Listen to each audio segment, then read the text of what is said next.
Je dirais presque que j'ai été appelée par les plantes et je le suis encore parce que plus je m'y connais, plus je fais un travail avec les plantes, plus ce qui me vient d'elles, parce qu'elles étaient là bien avant nous et elles seront peut-être bien après aussi, du moins j'espère. Et elles ont une sagesse et un enseignement à nous faire passer. Et je, c'est ce qui vient à moi quand je fais des connexions répétées, régulières avec les plantes.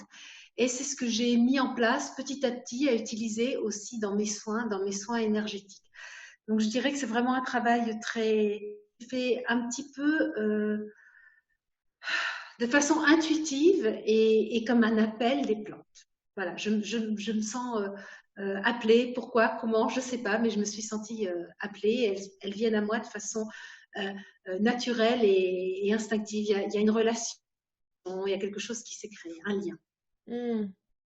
Et lorsque quelqu'un prend rendez-vous avec toi, du coup, bonjour Kouli. Lorsque quelqu'un prend rendez-vous avec toi, Bonjour.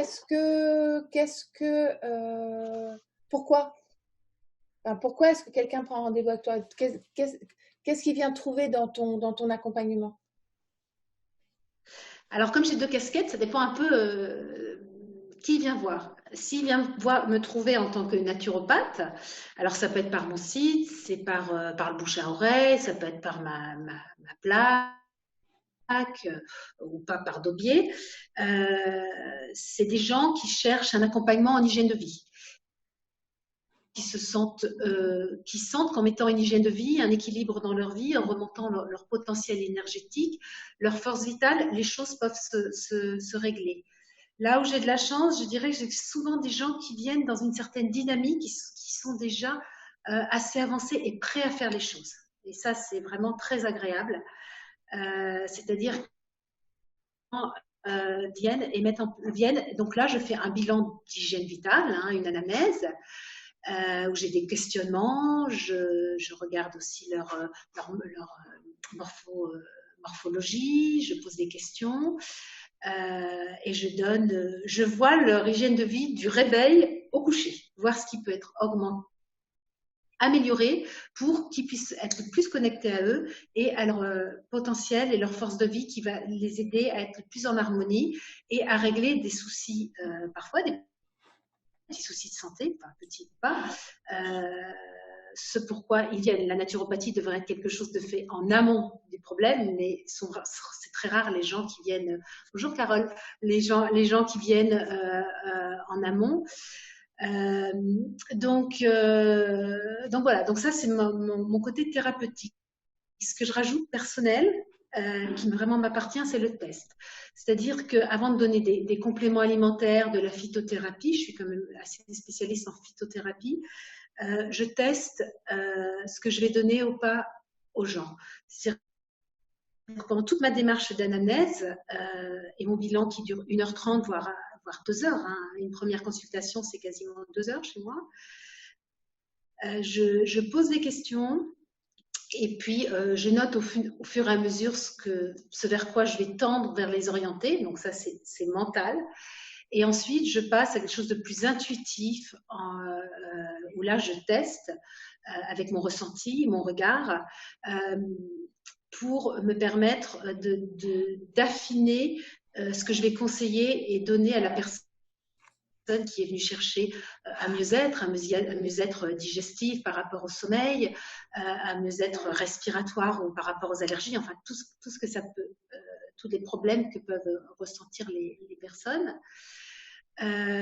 Et ensuite, je leur fais un petit bilan énergétique. Alors là, ce n'est pas les soins énergétiques que je mets en place habituellement, quand je fais réellement un soin global, mais au moins, bonjour Ingrid, ça me permet de m'orienter vers de faire des soins.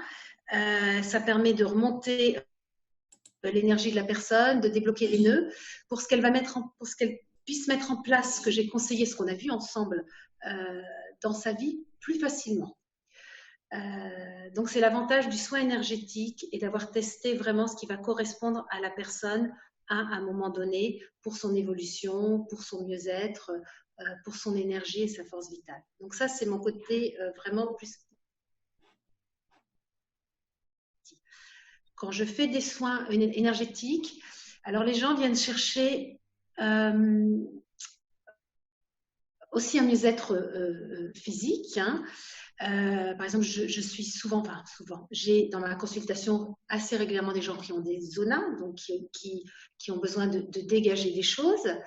Mais ça peut être aussi des gens qui viennent parce qu'il y a un mal-être, un état de fatigue, un état de brouillard mental, ils ne savent plus où ils en sont et ils ont besoin de remonter aussi leur énergie parce que la base, c'est quand on est bien avec soi que l'énergie vitale remonte, l'équilibre se fait naturellement. Et puis, ça les aide à se poser, à prendre du recul dans leur vie. Alors moi, je ne vais pas les régler leurs problèmes, mais le fait de se poser, de prendre du recul, de faire du nettoyage, de remonter leur énergie vitale, ils abordent les choses de façon différente, sous un autre angle, le regard est autre chose, et c'est à ce moment-là qu'ils arrivent à avancer en étant plus connectés à eux. Donc, des gens qui ont besoin de se poser, de se reposer, j'ai souvent des gens qui ne savent plus où ils en sont en fait. Et le soin énergétique va les rebooster et leur aider à repartir de nouveau vers l'avant. J'ai vu des gens qui changeaient vraiment leur façon de vivre ou que ça soit au niveau familial, voire même au niveau professionnel après. Alors, ce n'est pas une psychothérapie, hein. Ça peut être une marche pour aller trouver une autre technique, pour aller de l'avant, pour affiner ses sensations, se recontacter en fait. Et voilà, lorsque tu travailles avec les plantes et qu'elles viennent elles se présentent à toi, est-ce que d'abord, est-ce qu'il y en a des qui se présentent plus à toi que d'autres? Comment ça se passe en fait pour toi dans ce lien entre toi, la plante et la personne que tu accompagnes? Alors je teste la plante qui sera bonne pour la personne à un moment donné, c'est-à-dire au moment où elle est là précisément. Alors moi j'ai l'habitude de tester avec la bulle énergétique de la personne, un ressenti, quelque chose que je fais avec les mains, quelque chose que je fais avec mon regard aussi en fait, sans forcément, je vois sans voir, c'est assez particulier, c'est-à-dire que si je pose mon regard à la droite ou gauche, en haut, en bas de la personne, je vois son énergie, je sais en fait, voilà. Et selon comment varie l'énergie, j'oriente vers telle ou telle plante. Alors là aussi, il y a parfois un choix un petit peu mental au départ. Ça peut être 3 plantes, 10 plantes. Et ensuite, je teste celle qui conviendra le mieux à telle personne. Sachant que quand on est en consultation, que ce soit en naturopathie ou en soins, j'ai remarqué que souvent, il y a des plantes, alors ça peut être peut-être ce que je dégage aussi, des plantes qui viennent plus souvent que d'autres, selon les soins. Parfois, j'ai vraiment besoin d'accompagner des personnes dans une semaine. Ce sera la carotte qui reviendra 5-6 fois. Alors, la carotte, là, j'ai une connexion un peu sur tous les plans, mais en soins plus avec l'huile essentielle, qui aidera plus à l'ancrage avec de la douceur, de la confiance en soi, de l'enracinement et autres.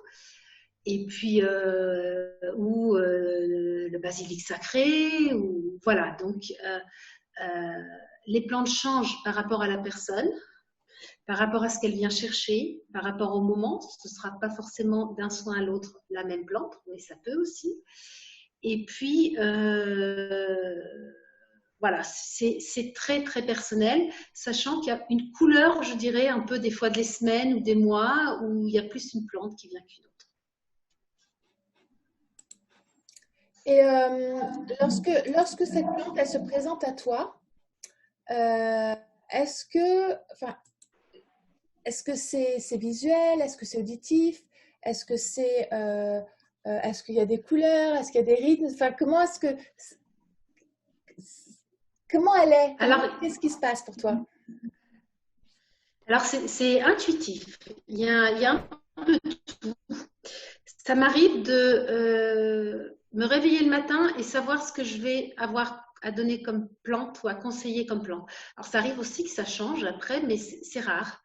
C'est-à-dire que j'ai un nom ou deux de plantes qui viennent et ce sera mes premiers rendez-vous. Au début, ça a été un peu compliqué de faire le tri. Est-ce que c'est en fait pour moi ou est-ce que c'est pour les autres? Voilà, ça a été un peu. Mais bon, après, j'ai appris à me faire confiance. Hein, donc, et puis le renvoi des consultants aussi m'a beaucoup aidé. Et puis ensuite, il y a quand je teste hein, avec les plantes, donc là c'est vraiment un test, un ressenti dans mon corps et visuel, comme je disais tout à l'heure, qui est un test visuel qui me permet alors pas visuel de couleur, c'est pas une présence ou vraiment une couleur, c'est un test visuel qui me permet de savoir, je dirais que c'est plus un test visuel de matière, voilà. Il y a quelque chose il y a notre corps physique, mais il y a d'autres corps autour. Et c'est le ressenti des autres corps autour, ce que je peux voir des autres corps autour qui me font dire si c'est la bonne. Et il m'est arrivé aussi lorsque je prépare ma pièce, parce que tous les matins, j'ai mon rituel, un petit rituel de nettoyage de ma pièce. Un rituel auquel je me connecte à moi-même, aux élémentaux et autres, et de nettoyage, de sentir une odeur. Donc là, c'est vraiment un ressenti olfactif. Et de me dire, voilà, c'est la plante que je dois utiliser pour la prochaine personne qui doit venir. Donc, c'est un peu sur tous les plans. Je dirais principalement visuel et olfactif. Après, pendant le soin, je travaille avec mes mains, comme le comme le font les énergéticiens ou les magnétiseurs. Et là, je sens des choses différentes. Et c'est mon travail, en fait, que j'harmonise, que je régularise. Je sens s'il y a du trop, du pas assez. Que je régularise que j'harmonise avec mes connaissances qui sont et intuitives et d'apprentissage aussi. Hein. J'ai fait du magnétisme, j'ai fait des formations d'énergétique auxquelles je rajoute toujours la vibration des plantes, ce qui est mon plus, je pourrais dire entre guillemets, et ce qui fait la particularité de mes soins et de ce que je suis en fait, ce que je suis devenue aujourd'hui. Merci Paola. Dis-moi, dans ce... J'ai un écho quand je parle. Moi, non.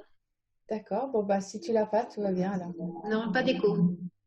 Ça va pour vous, celles qui écoutez, il n'y a pas de problème là? Dites-moi si ça bug ou pas.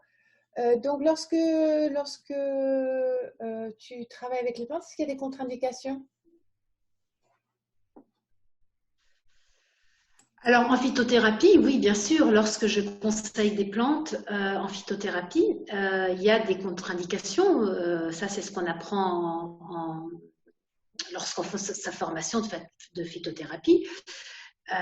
Que ça soit des contre-indications par voie interne, par rapport à certaines maladies, les enfants, les bébés, si on prend des anticoagulants, si on a des problèmes de tension, enfin, il y a des contre-indications. En olfactothérapie, il y a des contre-indications aussi. Hein. Toutes les huiles ne sont pas utilisées n'importe comment, de n'importe quelle façon.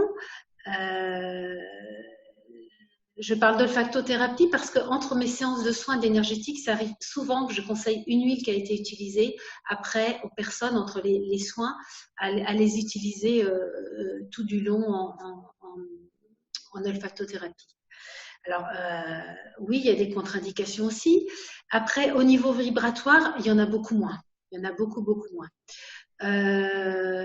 Comme j'utilise aussi parfois le massage, il y a des contre-indications qu'on peut retrouver aussi dans le massage lors d'inflammation, de haute température, de thrombose ou autre, de plaie, où là je resterai qu'en énergétique. Mais sinon, en énergétique, non, il n'y a pas. Alors, je fais attention aux plantes que j'utilise. Je n'utiliserai pas des plantes très fortes, des plantes qui ont un côté poison. Voilà, ça, je n'utiliserai pas. Mais même pour moi, je n'utiliserai pas quand je fais un travail seul. Je n'utiliserai pas non plus. J'utilise des plantes qui sont bienveillantes et je mets toujours un cadre autour pour que ce que la personne reçoive soit bon pour elle ici et maintenant, à un moment donné. J'encadre toujours mes soins de quelque chose pour que je ne sois pas... je fais attention à ne pas être intrusive, à ne pas trop faire, que la personne reçoive vraiment ce dont elle a besoin à ce moment-là, avec son taux vibratoire, son ouverture, ce elle va pouvoir gérer après. Alors, si elle a besoin d'être un petit peu bousculée, la plante ira peut-être un petit peu bousculée aussi. Parfois, les personnes peuvent rentrer un peu plus dans l'émotionnel, mais c'est ce qu'elle peut recevoir à un moment donné. Voilà. Avec le vibratoire, il n'y a pas de contre-indication.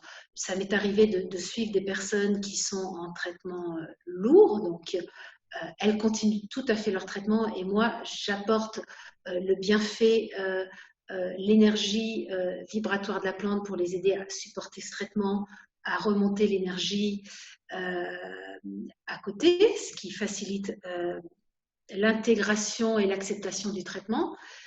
Mais non, il n'y a pas de contre-indication quand ça reste vibratoire. Donc, c'est à moi, en échange avec la personne, de trouver la façon dont je vais pouvoir optimiser au mieux le soin avec la plante ou avec les plantes. Merci. J'ai une autre question qui est par rapport à ton parcours avec les plantes. C'est-à-dire qu'aujourd'hui, ton travail, c'était un résultat de beaucoup d'années d'apprentissage. Comment est-ce qu'elles t'ont accompagné et comment est-ce qu'elles t'accompagnent, ces plantes, aujourd'hui, toi? Alors, elle m'accompagne, oui, tout le temps, tous les jours, plus ou moins, mais c'est vraiment une belle présence. Je remercie d'être là à chaque instant de ma vie parce que j'ai vraiment l'impression que c'est ma vie, d'être vraiment alignée avec ça et rien que d'en parler, ça me réchauffe le cœur. Elles m'ont accompagnée alors elles m'accompagnent personnellement en phytothérapie, en prise de plantes quand j'en ai besoin, hein, pour moi. Elles m'accompagnent quotidiennement, je ne vais pas dire quotidiennement, mais presque au niveau olfactothérapie, lorsque je fais des méditations et mon travail intérieur le matin. Elles m'accompagnent dans les soins, donc ce que je peux apporter à l'autre. Et puis, elle m'accompagne encore à descendre beaucoup, beaucoup plus loin lorsque je fais des longues communications en méditation, avec un travail beaucoup plus profond qui peut durer des jours, voire des semaines, où là, je vais vraiment toucher l'histoire de la plante, je dirais, et l'essentiel de la plante, enfin, en tirer l'essentiel, ce qu'il y a au cœur du cœur de la plante, qui fait écho et qui vient me transmettre un message. Et après, c'est ce que j'utilise quand j'utilise ce message et ces mots-clés et ce qui ressort pour que j'utilise en soins vibratoires. Voilà. Après ça, moi-même, je fais attention de ne pas porter des huiles essentielles tous les jours, de ne pas porter même d'eau de toilette ou de produits pour le corps qui sentent très fort quand je travaille, parce que je ne veux pas qu'il y ait d'interaction avec ce que je vais utiliser pour mes consultants après. Donc, quand je travaille, je les utilise discrètement ou vraiment en phytothérapie. Et puis, les communications plus profondes que je peux faire, qui me portent tant, je les fais quand j'ai un peu moins de travail ou à des moments où j'ai pas de travail, on va dire dans les 2-3 heures qui suivent, pour pas que ça rentre en interaction avec ce que je vais mettre en place après pour mes consultants. Par exemple, je ne mets pas de plantes dans mon bureau, sauf parfois un aloe vera qui pour moi est et Pluneux ne rentre pas en interaction avec les autres, qui est une merveilleuse plante, mais qui va me laisser travailler avec la vibration des autres sans entrer en interaction. Donc ce sera plus facile. Je ne mettrai pas joli petit jasmin qui est derrière moi, je ne travaillerai pas avec lui dans mon bureau. Il est trop présent et trop puissant pour que je puisse utiliser d'autres plantes en même temps. Donc c'est vraiment un accompagnement sur tous les plans pour moi aussi, en permanence, je dirais. Pour moi, c'est ma vie. Ça fait Et partie vraiment intégrante de ma vie. il y a Anne-Claire qui voudrait savoir quelle plante t'a permis de te connecter justement, quelle est la première plante qui t'a permis de te connecter au monde subtil et aussi si tu as une plante préférée, que tu aimes, une chouchoute. Alors, la première plante qui m'a permis, eh ben, c'est dur, mais je m'en souviens pas. Je m'en souviens pas parce que je l'ai fait dans l'intention de soigner ma sœur et j'étais dans une intention de soins telle et de dons tels que j'ai presque zappé la plante. Elle était là, elle était présente. Elle m'a apprivoisée, je l'ai apprivoisée, mais voilà. Ensuite, je suis passée beaucoup longtemps par le passiflore. Donc voilà, le passiflore, cette fleur qui en plus est matériellement magnifique, en ouverture, qui a des couleurs éclatantes, qui est à la fois fine et présente, qui permet de grimper, enfin voilà, donc le passiflore.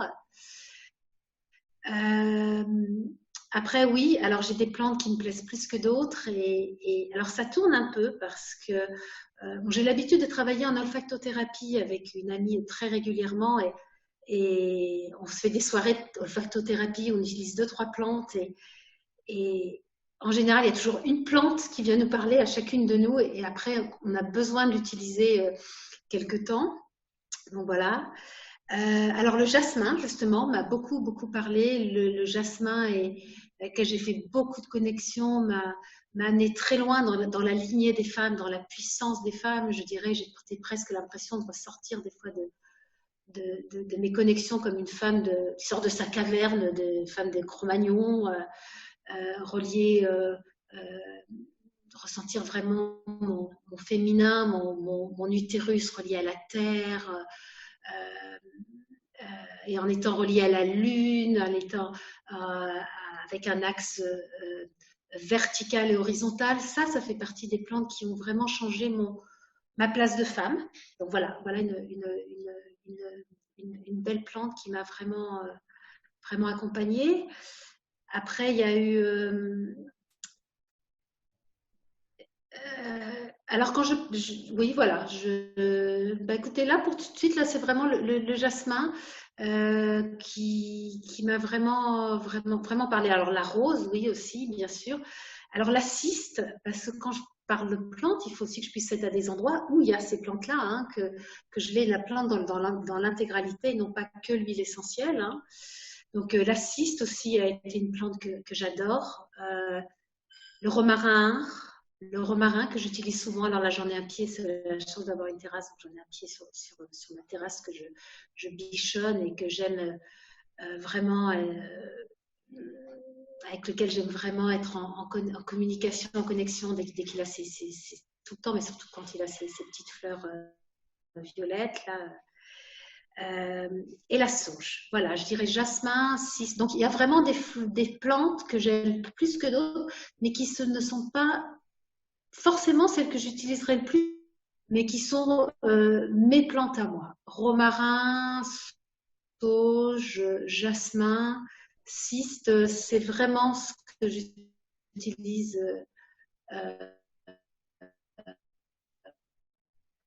personnellement, de me sentir en ouverture. Voilà. Je pense que là tout de suite, c'est vraiment les plantes qui sortent du lot pour moi. Merci. J'ai une autre question. C'est que Couli te pose. Est-ce que tu as C'est senti… quelqu'un? Comment? Ah, Paola, tu es là? Oui, moi je suis là, oui. Ah, ok, bah, je crois je ne vais pas mettre la vidéo parce que Tu quand je… m'entends? Ouais, ah, ça y est, tu es revenu. Il y a Couli qui voudrait savoir si ta sensibilité olfactive et ta connaissance des plantes peut te déranger quand tu vas dans des lieux publics.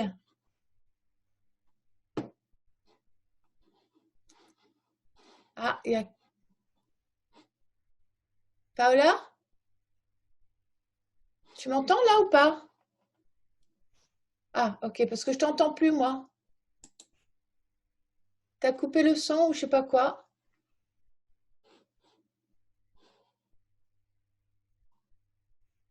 Où? Ah, ça y est, Est-ce que tu- ça y est. Ok, donc je me vois en tout petit en haut, mais Ouais, ça n'a c'est bon. Non, absolument c'est pas bon, d'importance. c'est bon. Alors, L'important, est-ce que quand tu vas dans des lieux publics, les parfums synthétiques peuvent te gêner? Comment est-ce que tu les perçois? Oui, les parfums synthétiques me gênent beaucoup. Je vais de temps en temps dans les parfumeries aussi pour sentir, parce que j'aime bien découvrir des nouvelles choses. Tous les nouveaux parfums, ces odeurs un peu sucrées, suaves et tout ça, je n'aime pas du tout. J'ai du mal. Et ça m'arrive d'avoir du mal avec des gens à côté de moi, dans le métro ou autre, qui ont des odeurs trop synthétiques et d'avoir besoin de me déplacer. Effectivement, je suis très, très, très sensible aux odeurs. Alors, je l'ai toujours été. Hein. Ça, j'ai des souvenirs enfants et adolescente dans la rue. Il y avait une mauvaise odeur, je partais en courant pour la fuir. C'était à peu près ça. Maintenant, je me contrôle un peu plus. Mais oui, les odeurs, effectivement, me gênent. Les odeurs synthétiques me gênent beaucoup. Toutes ces odeurs qui ont été créées. Euh, Ça manque d'une dimension pour moi et qui vraiment me dérange. Alors c'est vrai que maintenant en boutique bio, on trouve beaucoup plus pour ceux qui veulent porter des eaux de toilette, des choses agréables et naturelles, euh, qui tiennent moins longtemps, mais qui vivent vraiment avec nous et j'oriente vraiment pour se tourner vers ces parfums et ces eaux de toilette. Et est-ce que lorsque quelqu'un prend rendez-vous avec Ah, toi, je t'entends plus, Joël. là, tu m'entends? C'est bon. Lorsque quelqu'un prend rendez-vous avec toi, est-ce que le fait qu'il porte un parfum ou quelque chose, ça peut euh, poser un problème dans la façon dont tu vas travailler avec lui? Alors, si la personne sent trop fortement, effectivement, ça peut me gêner un peu. Mais après, j'arrive à le dépasser. En revanche, je fais du yoga pranayama, donc on travaille la respiration en groupe 2 fois par semaine. Et s'il y a quelqu'un, alors l'enseignant demande à ce qu'on ne soit pas parfumé, mais il y a des personnes qui arrivent après leur travail, hein, c'est le soir, et qui sentent encore le parfum fortement, et je suis vraiment, vraiment gênée. Je suis parfois obligée de déplacer mon tapis de yoga pour pouvoir travailler sans odeur. C'est pour ça que moi-même, d'ailleurs, je ne me parfume pas ou je ne porte pas d'odeur quand, quand je travaille. Donc, effectivement, je suis très sensible aux odeurs. À tel point que quand je faisais des périodes où je faisais beaucoup de massages, je discutais parfois avec les patients pendant le massage. Et bon, la conversation se terminait à la fin du soin. Et quand la personne revenait, que je sentais l'odeur de la personne, je pouvais reprendre la conversation que je l'avais arrêtée, même si c'était passé une semaine ou 15 jours entre les deux. Donc l'odeur est vraiment pour moi quelque chose de très, très important, de très bénéfique, mais qui peut être aussi très, très dérangeant. Et si une femme qui écoute là a envie d'aller à la rencontre des plantes, comme toi tu le fais, comment elle peut faire? Quelle est la démarche pour déjà démarrer, quoi?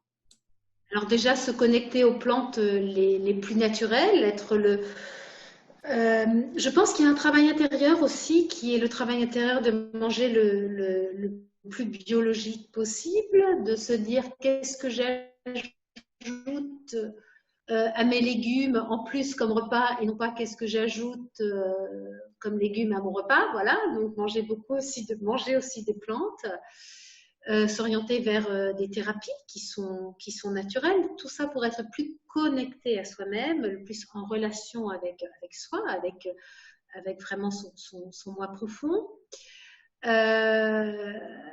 C'est toute une globalité aussi, choisir ses lectures, choisir ce qu'on écoute, choisir ses relations, tout ça pour être je dirais le plus sain ou le plus propre, alors bon, entre guillemets, pour être le plus accessible. Et puis après, utiliser des huiles essentielles, déjà un peu en olfactothérapie, et puis se poser à côté des plantes, méditer à côté des plantes, et tout ça, déjà voir ce que ça nous fait vibrer. Si l'on se sent attiré par une plante, alors quand on est dans la nature et que la plante est en pleine terre et tout ça, ben c'est génial, c'est un cadeau. Mais nous sommes très nombreuses à vivre en ville, donc on s'adapte et on peut s'adapter, choisir une belle plante qui parle, une belle cyste. Alors on peut aller en Corse cet été, hein, c'est super, mais on en trouve aussi ici. Et puis se mettre à côté, méditer, essayer de respirer et essayer d'être en accueil.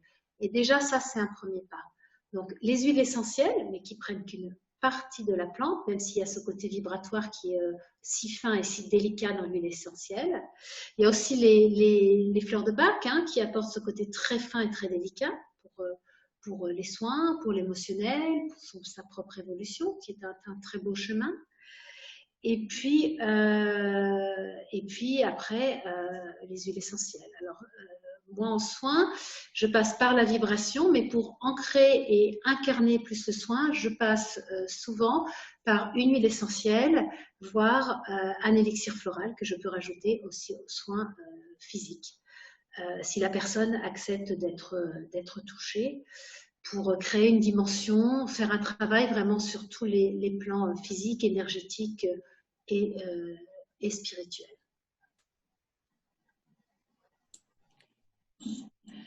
Et comment on fait pour le faire toute seule?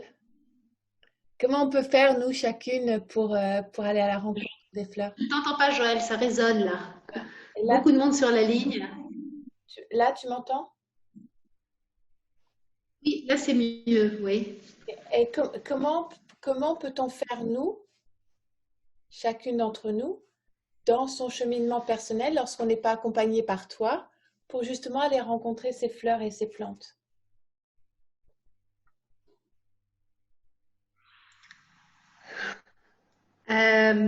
C'est ce à quoi j'ai essayé de répondre précédemment, en fait, c'est d'essayer de, de s'ouvrir aux plantes vraiment dans son quotidien, par les huiles essentielles, par la phytothérapie, par son alimentation et par sa posture d'ouverture et par de la méditation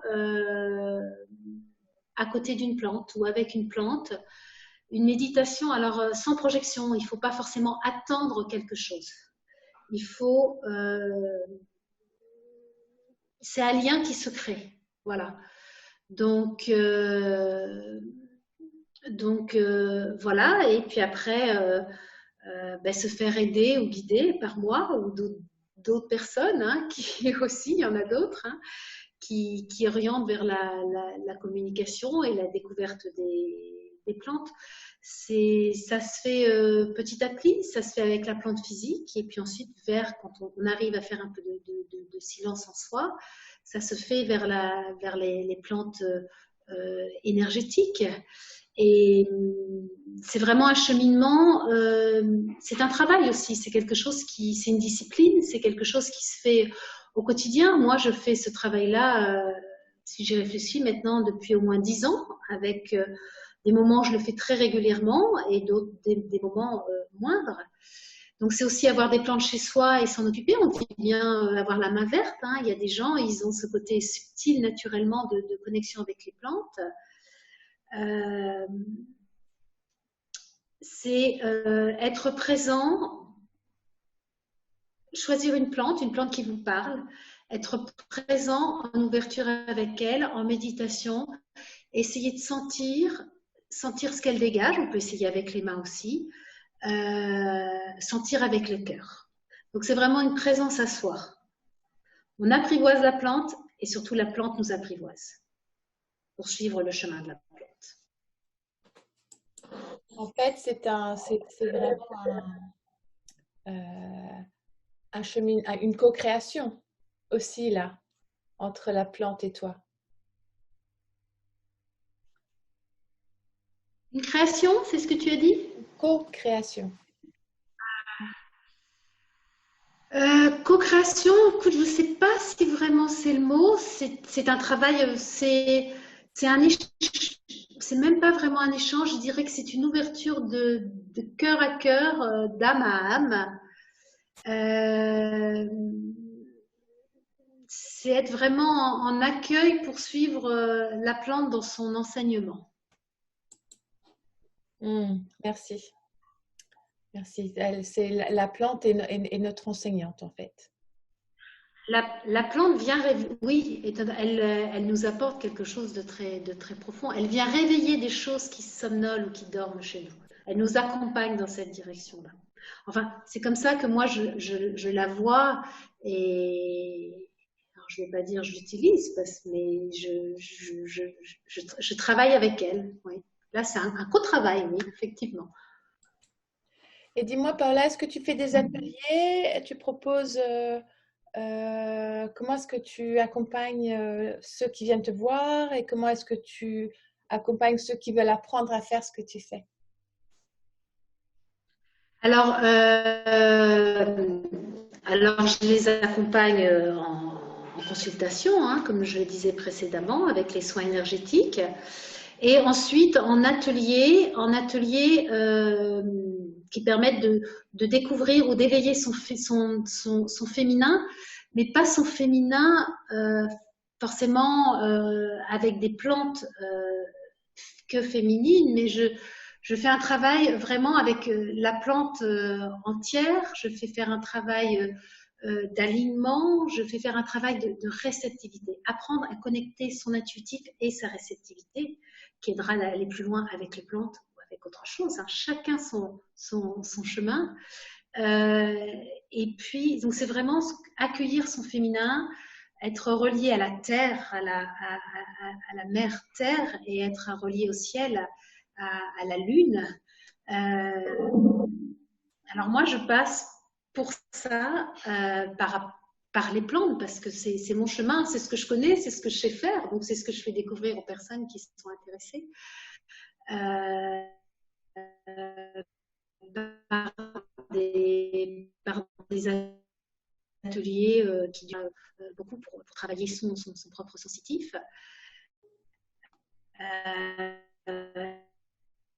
Et c'est une belle découverte de choses que l'on a mis de ses sens, les femmes, mais aussi les hommes. Hein, c'est aussi aider les hommes à retrouver leur part de féminitude. Qui a été un peu mis de côté vu notre vie actuelle, que ce soit l'éducation, la rapidité dans laquelle on vit et le matérialisme. Mais que l'on a tous en nous, il faut juste s'y reconnecter quand on sent ces moments.